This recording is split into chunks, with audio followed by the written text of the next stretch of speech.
Expectation. Reality. Expectation. Reality. Expectation. Reality. In today's video, I'm going to share with you all of my actual patterns. And yes, they all fit in this box. Hello folks, my name is Stephanie Canada. In case this is our first time meeting, yes indeed, that is my last name. And no, I don't live there.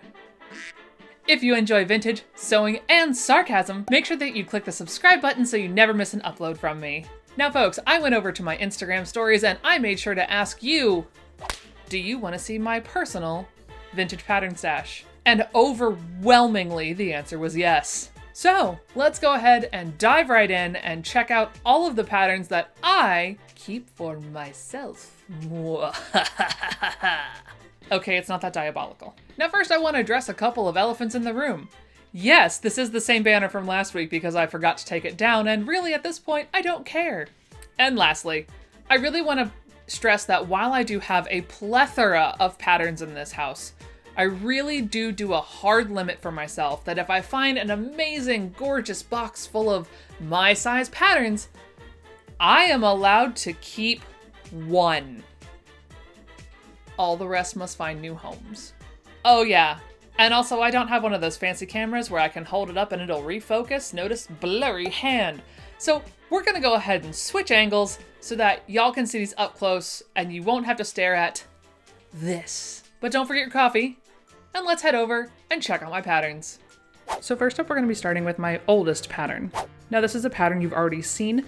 I actually undid the factory folds to this one because this number right here did not in fact line up with the number that was on the packet. I enjoy this one mainly because you can't really see it here, but it's a waist 30, and it has these nifty little gores and pleats on the side.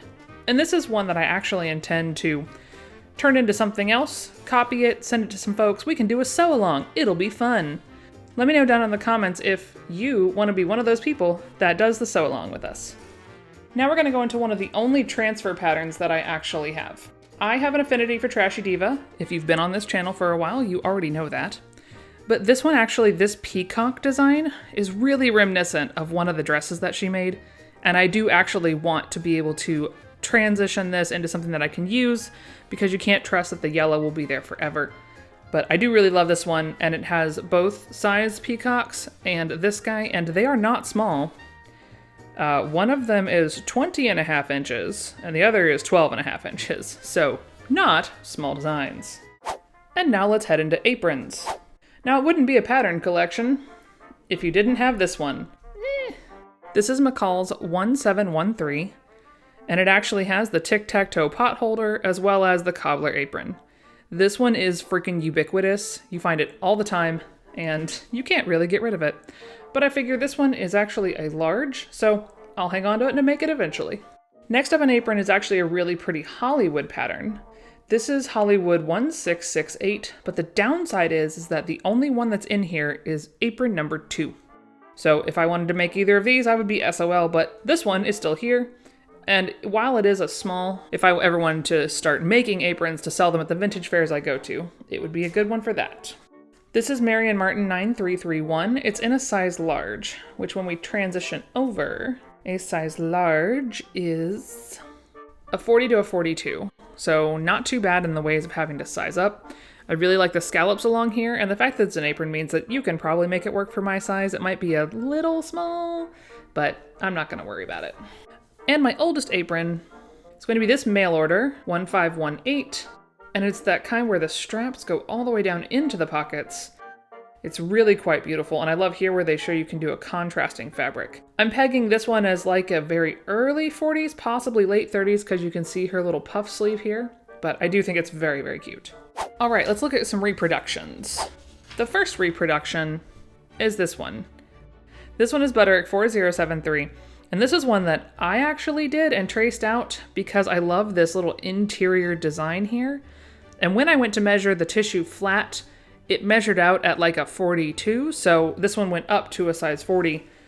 So it's either going to be a 38 or a 40 depending on the ease, but either way, close enough for me to try and make it. The only other real reproduction that I have printed out is actually one you've seen on this channel.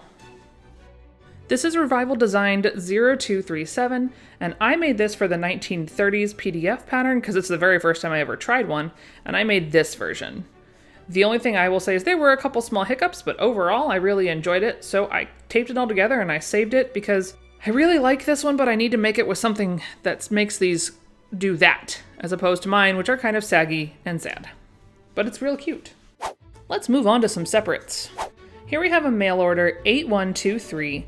Now this one is only going to be a bust 38, but I really enjoy this keyhole neckline and the gathers here and how it stretches across. So it's one of those that I'm willing to attempt to size up, even if it doesn't go the way I want it. In the world of sizing up, this is one of those that I just couldn't let go. There's something about this halter top with the banded waist and the way it comes up around the neck here that even though it's a bust size 34, I, for some cocky reason, feel like I might be able to do it. Not really sure, but I'm gonna give it a shot at some point, but I just really like the lines of this one.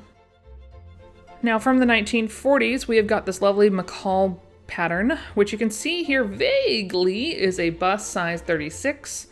It's got the really awesome bow at the neck and the slit neckline with the optional like really skinny bow.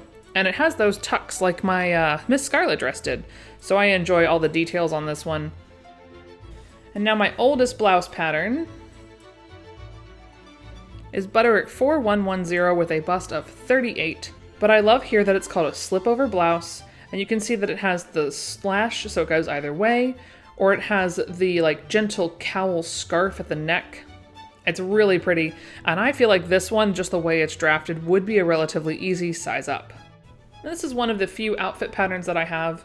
It is McCall 4159. Now I can hear you. It's a bust 34. Stephanie, you're not a bust 34. But here's the thing with this one. There's so many missing pieces that it's almost not worth it. However, it does have the complete jacket here, and it has the shorts. So I'm thinking at some point, again, sizing them up, attempting these shorts. I'm not a giant fan of this jacket. It's not really my vibe, but you can't always get everything that you want. Now these you will also have seen on the channel. These are McCall 7804. These are my Miss Green pants that I did in that crazy bouquet fabric. And these are a waist 34, and I still had to size up because I'm like a waist 38. Didn't necessarily like the fit, have a couple of little adjustments like tacking down these pleats instead of letting them fly free, but we'll give this one a go eventually again. And now for some skirts, of which I'm thinking of letting a few of them go. This one in particular. This one is Simplicity 2666.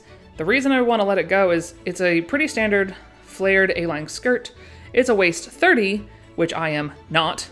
And I have lots of other dress pattern skirts that are closer to my waistline with this same line. So I feel like I could probably let this one go and be perfectly fine. So I'll probably throw this one on my website if anyone wants it. One of my other skirts that I have is going to be this amazing mail order pattern. It's actually already a waist 36, so it's not too far away from me. It's just a standard gored, slightly flared skirt with belt loops, but pretty simple, nice and printed. I'll give this one a go eventually. Now this one I will not be letting go of just yet. I love this Vogue 8086, and the reason I do, the front is pretty standard. Yes, it has a pocket. Yes, it's a waist 32. No, I'm not a waist 32, I'm aware. But it has like the fantail back, and that I love.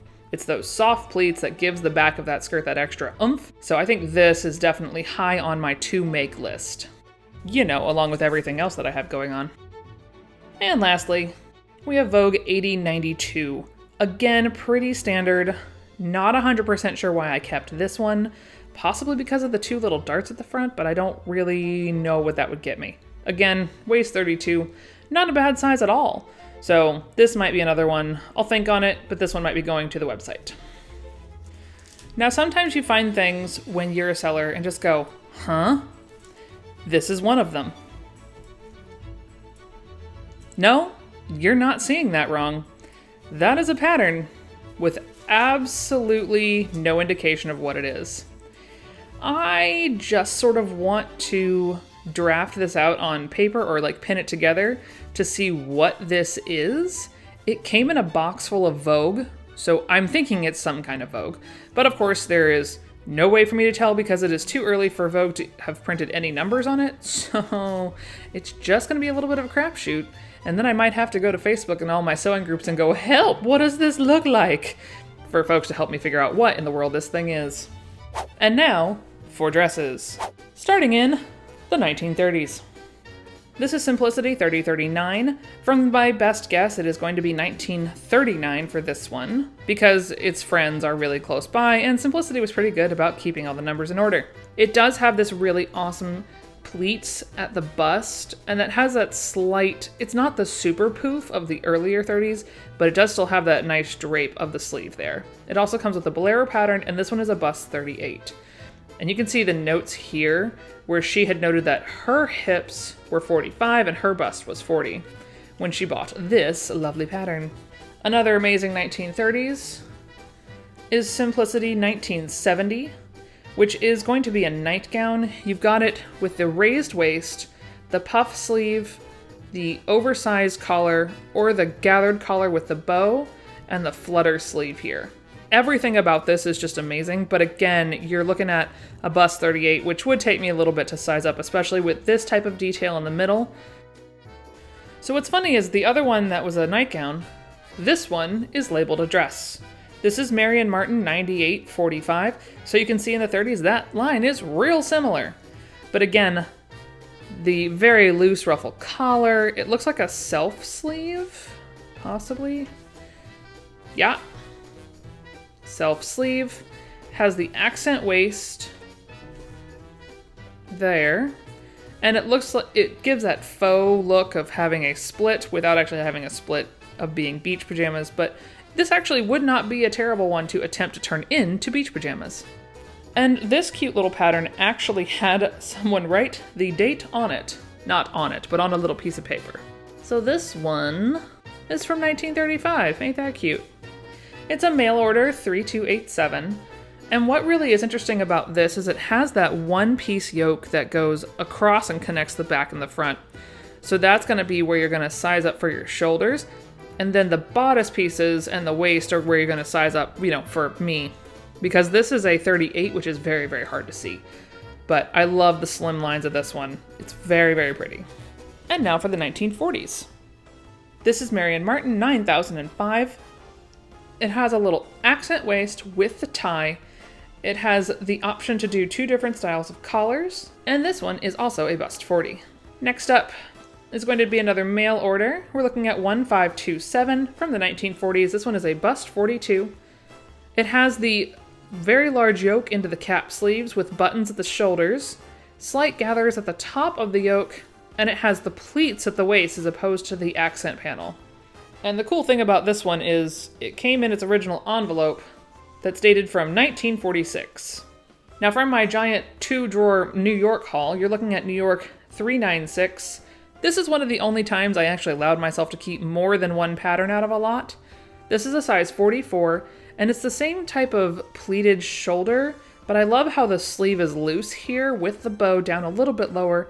You can see that it's a slightly flared skirt without going too crazy because we are still in the 1940s because this is the New York seal that went along with the 1940s. Next up in the 1940s is this redingote coat, which I am literally the worst person ever to try and pronounce that. But again, there's something, I don't know what it is about me, but I always keep the patterns with like the pleats at the shoulders and some type of waist detail.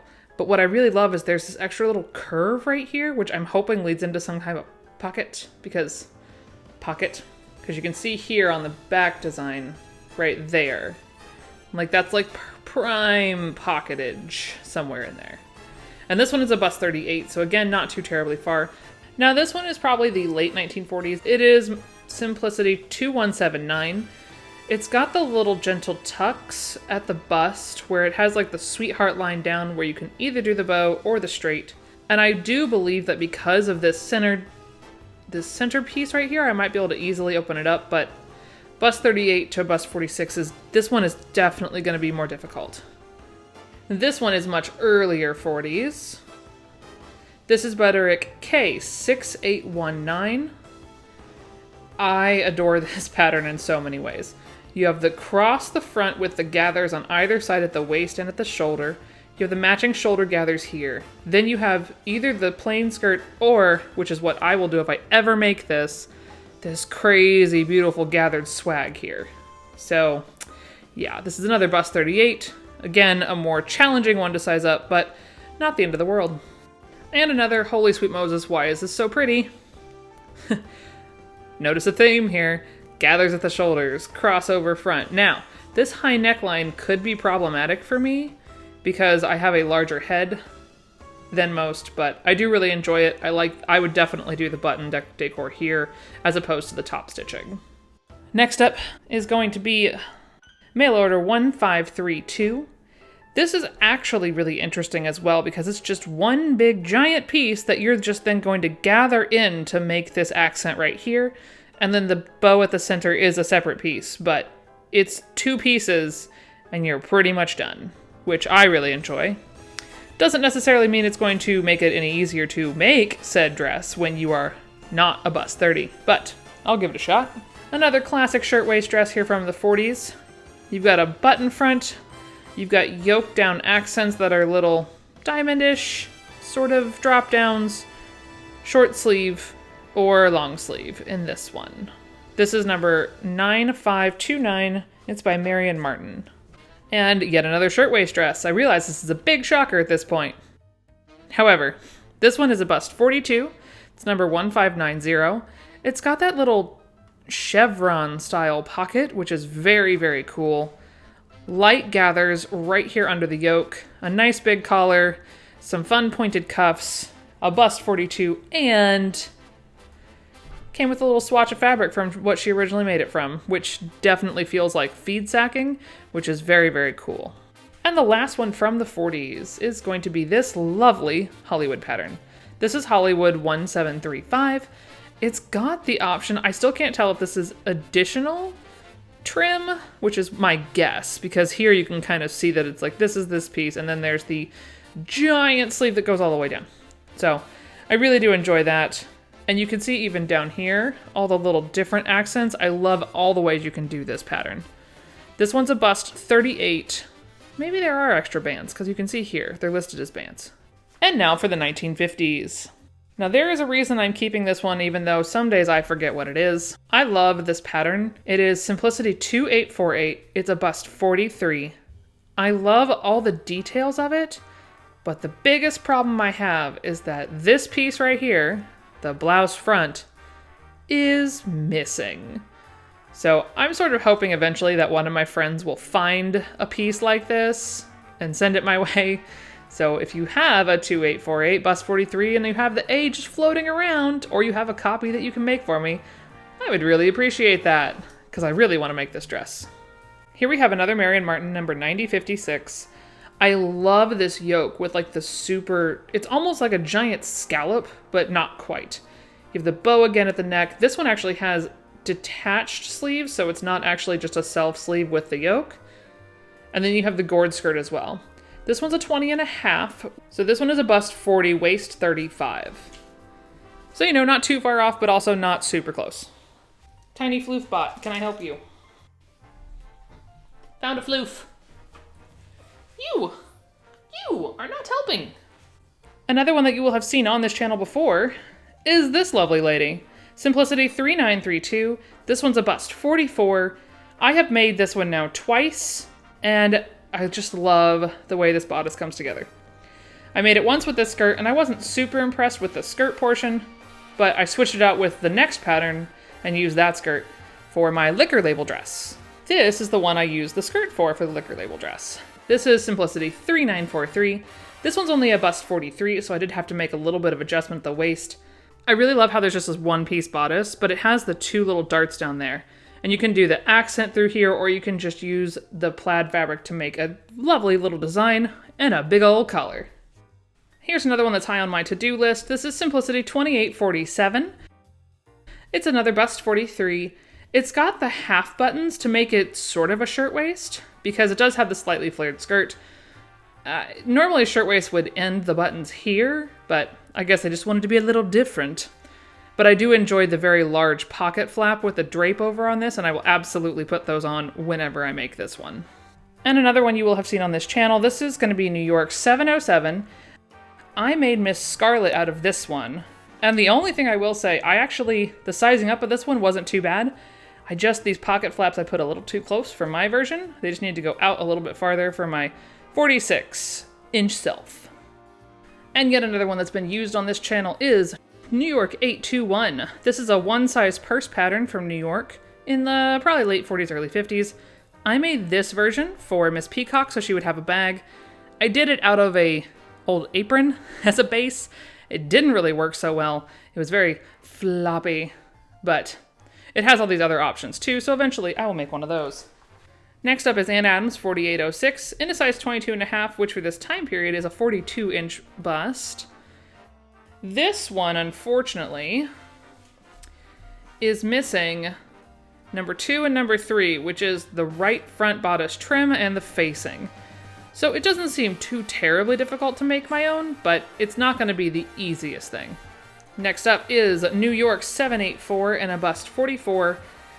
This is a pretty standard, like, work dress, day dress, but I just love the little scoop, vague sweetheart situation that's happening here, and the also vaguely Star Trek uniform happening here. So another one that is definitely on my to-make list. Next up is New York 739, which is a bust 42.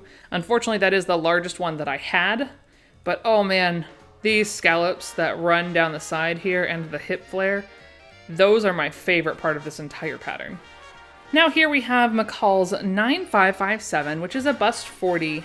It is a Mrs. Robe in 2 lengths with those lovely inset sleeves and the big old collar. To me, this says, "Hi, I'm hosting brunch. Welcome to my home." Level of extravaganza. Next up in the button-up zone is going to be Butterick 6548. It's a bust 40. You can see here they've switched to being bust and size being the exact same at this time. And the interesting thing about this is I just sort of love this one with the really open neckline and the wide collar, but with the button-up still. Also, these pockets look like they could store a bottle of wine, and I am here for it. Next up is Advance 6079. This is another bust 38, but come on, look at this crossover with the drape down in the buttons. And I'm pretty sure, I bet you that bolero connects with that button to right there, if I had to guess. Next up is another mail order. We're looking at mail order 9100, which is a bust 38 for the size 20. I love this jagged, starbursty detail here. I don't really vibe on the Uber buttons down the side. I would probably put the buttons here and then transition that to a zipper because I'm lazy. And of course, my last two are going to be two of my favorites. This is Marion Martin 9045. I cannot explain how beautiful this dress is because it just ticks off just about every box for like amazing 1950s style to me. You have the backless style with, the back buttons would make me want to claw my eyeballs out, but the slit neckline with this lovely front band right here. And I just love how full and like softly pleated this skirt is. It's just phenomenal. It is a size 18, which means that it's a bust 36 with a waist 30. So I would definitely have a long way to go to make it my size, but in something this phenomenal, I'm willing to do the work. And last but certainly not least, Butterick 6439. I have my friend Haley to thank for this pattern. She found this in an antique mall in Texas, and I don't even care that it's a bust 32. It's going to take me months just to size up to my size more than likely, but all the ways with which you can wear this dress when it's done is just spectacular. They just show, let's see, they say A1, A2, A3, and A4. I would probably not really do a whole lot of the A3, but give me the 4, give me the 2, give me the 1, just yes. All of the yes for this dress. So this is by far one of my most challenging ones that I'm going to have to deal with, but definitely going to be the most well worth. Well, folks, I hope you did enjoy that personal dive into my pattern stash. I don't keep too terribly many for myself, and unfortunately I have more that I'd like to size up than I really would care to admit. But we're not discussing that today. And like I said, I really do try and keep myself to a much smaller stash. Also because I know at really any given point, I can go down to my selling stash and borrow a pattern, so long as it isn't factory folded. If you did enjoy this video and would like to see more of it, make sure you're clicking that like button so that I know you enjoyed it. Make sure you click the subscribe button. As well, if you would like little notifications from YouTube when I post a new video, make sure you turn on that little bell notification. That way it can push to your phone or iPad or chosen device so that you know the moment that I upload a new video. And there's no pressure to watch it immediately, but it's just so that you know it's there waiting for you like a gift on Christmas morning. Thanks so much for watching, folks. We'll see y'all next time. Cause if I'm gonna end up doing 2 videos a week, I need to batch this stuff. Boo! Now that ridiculousness is over. And I went to my Facebook stories thing. I don't know, Facebook stories are weird. Instagram stories make sense, but I don't think Facebook stories have actually caught on. That's a tangent that's not needed. Why is there a part of me that wants to do Vlogmas? No, that's a terrible plan. Terrible plan. Maybe next year. We'll see. Unclear. Well, folks, I hope you enjoyed that little foray into my very personal... very personal. No. The outtakes are gonna be short.